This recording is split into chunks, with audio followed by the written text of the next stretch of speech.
Dr. Aviraj Choudhary, consultant cardiologist, Sarvodaya Multi-Speciality Hospital, Hisar. So today's topic is latest update in hypertension. As per WHO, nearly 63% of total death in India are due to the non-communicable diseases, of which 27% are attributed to cardiovascular disease, which affect 45% people in the 40 to 69 age group. Raised BP is among the most important risk factor for cardiovascular disease. Moreover, it remains poorly controlled due to low awareness about hypertension, lack of appropriate care through primary care, and poor follow-up. In India, the prevalence has gone up over 30 years to 38% in men and 32% in women, from 29% to and 28% respectively. Despite that, nearly half of the people, or 51% of the men and 41% of women with hypertension, were unaware of the condition. Additionally, over 62% of the men and more than 53% of the women living with hypertension did not get treatment. Medicines was used to control blood pressure in fewer than 1 in 5 men and 1 in 4 women with hypertension overall worldwide. International Society of Hypertension has released the ISS 2020 Global Hypertension Practice Guideline, the inclusion of optimal and essential hypertension treatment paradigm attempt to address the issue that in resource poor setting, optimal care refers to evidence-based standard of care, and whereas essential standard refer to minimal standard of care to allow a specification of essential standards of care for low resource setting. The HASEC has released the scientific statement in 2021 offering new guidelines for the management of stage 1 hypertension.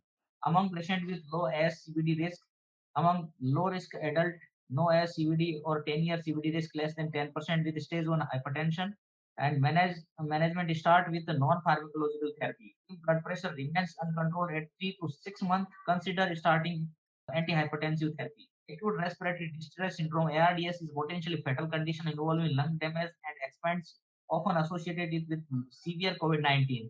A recent study which appeared in the Journal of American College of Cardiology reports that metoprolol can reduce lung inflammation and improve respiratory function in patients with COVID-19 induced ARDS. Lowering systolic blood pressure target down to less than 110 to less than 130 mmHg range substantially reduced CV adverse event in the STEP randomized trial, affirming the sprint finding for an older and Chinese population among some 8,500 patients aged 60 to 80 in China. The intensive target trimmed 26% of the complete composite CV risk. Finding from now a second major trial supporting a lower target blood pressure could unite the guideline, which even among US professional societies range from the threshold of 130 to 150 mmHg. With regard to prognostic value of ambulatory blood pressure monitoring and night blood pressure monitoring, the 2018 European Guideline on Management of Arterial Hypertension recommended that the diagnosis of hypertension should not only be dependent on the office BP measurement, but also on out-of-office measurements such as ABPM or home blood pressure monitoring. 24-hour and night blood pressure measurement were associated with greater risk of mortality and composite of CV outcome. Thus, they may be considered as the most relevant measurement for estimating CV risk. For every 20 by 10 mmHg increment of blood pressure measured at night, the risk of mortality increased by 23% and the risk of CV cardiovascular event by 36%. Most patients with hypertension require lifelong medical therapy to achieve optimal BP control. The 2018 European guideline equally recommended 5 classes of antihypertensive drugs. Considering high nodal adherence treatment, the importance of combination therapy is particularly highlighted to improve adherence to the therapy and BP control.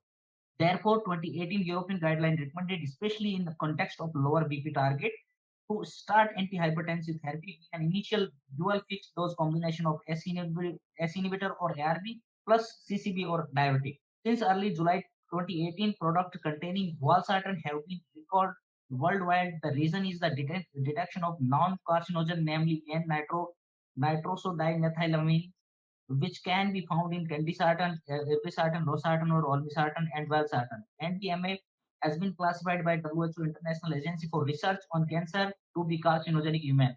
If 1 lakh patients would have received NDMA contaminated valsartan from Zhejiang, Hawaii manufacturing site where the highest level of contamination were found. Every day for 6 years in the highest dose, it could result in 22 additional liver cancer over the lifetime of these patients. The presence of NDMA in these drugs could lead to 8 additional cancer cases in 1 lakh patients if they are taken highest daily dose over 4 years. While certain recall accompanied by significant increase in the rate of emergency department visit of plus 6%. The HYGEA study represents the largest study that tested nighttime antihypertensive treatment. In this trial, chronotherapy was associated with a significant reduction in the endpoint, including death. The HYGEA chronotherapy trial tested whether nighttime therapy exert nighttime therapy in comparison to usual upon awakening hypertension therapy exerts a favorable CV risk reduction. The largest study included a total of 19,084 hypertensive patients during average follow-up of 6.3 years, and 1,752 participants experienced the primary CV outcome.